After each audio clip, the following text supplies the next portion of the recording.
Let's start things off by clearing up a few misconceptions. Number one, Joe Biden is the president-elect of the United States of America. This is factually incorrect. The next president of the United States of America is chosen by the states through the Electoral College, not the media, not celebrations out on the streets. Right now, there is litigation in 6 different states, and a number of states have yet to be chosen.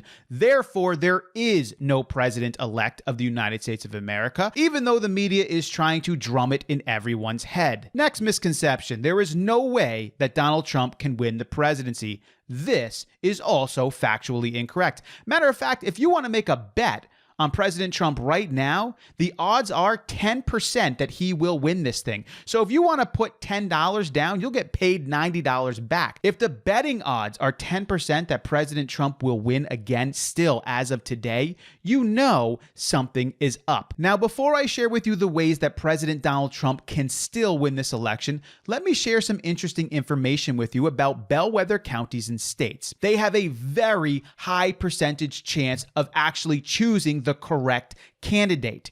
Out of these bellwether counties, and there are a lot of them, out of the top 15 bellwether counties, the ones that are most correct, 14 of them chose President Donald Trump to continue as the president of the United States. Let me give you a few examples of these. You're going to love this. Virgo County, Indiana has only had 2 misses from 1888 and a perfect record from 1956. Chose President Donald Trump, 56% to 41% for Biden. Wood County, Ohio has only had 1 miss since 1964 and perfect since 1980. Chose President Donald Trump, 52% to 45% for Biden. Coos County, New Hampshire, only 2 misses since 1892. Chose President Donald Trump, 52% to 46% for Biden. Essex County, Vermont, only 1 miss since 1964 and perfect since 1980. Picked President Donald Trump, 57% to 37%, not even close. And keep in mind, these are the counties that almost always get it right.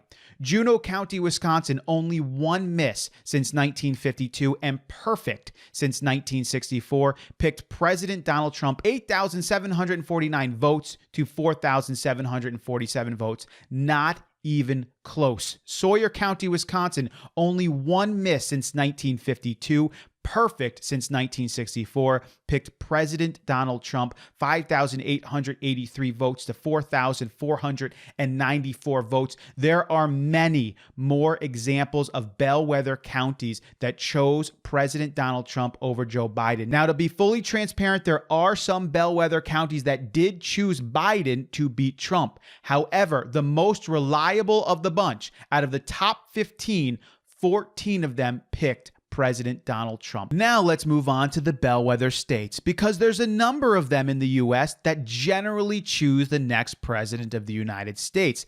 Out of all of the bellwether states, the 2 with the best percentage chance of choosing the correct candidate over the longest period of time are Ohio and Florida, and both of them chose President Donald Trump. So what does this mean? Why do we see all of this data and information that would point to President Trump continuing as the president of the United States?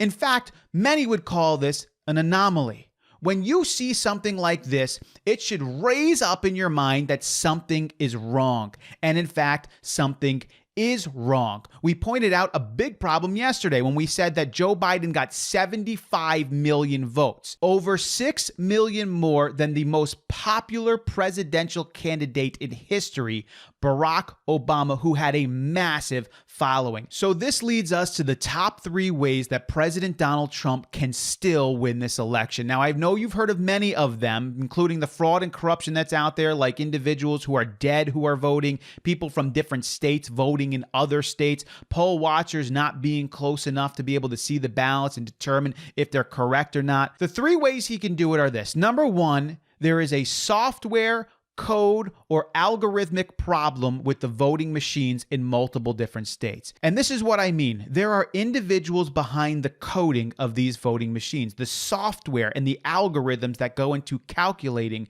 the vote. And if they were smart enough and they wanted a certain individual to win, they would very deceptively and carefully put in a means by which an individual could keep up with another individual. So as President Donald Trump is getting votes, it's trying to keep up with him, but it's not trying to make it look like it's doing that. They're going to do it in a way that makes it look like it's natural and not artificial. Unfortunately, there are many discrepancies that look very strange, and they're going to have to investigate those, and they're going to have to determine if there's something wrong with these machines. If they do, that is going to be an immediate problem, and we're going to probably see states turning one after the next for President Trump when we figure this out. This leads me to the second way that Donald Trump can win, and that is if they do a hand count in one of the states. In particular, let's say Wisconsin. If they do a hand count in Wisconsin and they find out that the actual number is hundreds of thousands off from the machine, that will immediately put a stop to everything, because now anything and everything is in question because something is clearly wrong. In addition, as they're doing the counts, they may find out, because the poll watchers weren't close enough, that many of the ballots should have been invalidated, but they weren't. In this election, there was a record number of ballots not invalidated than ever before. Usually, you can always expect a certain percentage of invalidated ballots. In these key cities, these cities that generally chose Joe Biden to be the president, there are so little that have been invalidated, it's clearly wrong. So as they do a recount in one of these states, if they find a massive discrepancy, it will put a hold on everything. The third most likely way that Donald Trump will continue as the president is if the Supreme Court decides to take up the idea that the state Supreme Courts unconstitutionally allowed the governors to extend the count of the ballots. This is what occurred. Through the legislative system in every single state, there are rules that are set up when you vote and when you count votes. The governors of many states decided to change those laws unilaterally, and they cannot do that. The state Supreme Courts upheld that rather than looking at the law, because courts are only supposed to do one thing: look at the law and see if it abides by the current law. But they didn't do that. They said, well, the law says that, but we'll let it slide in this case.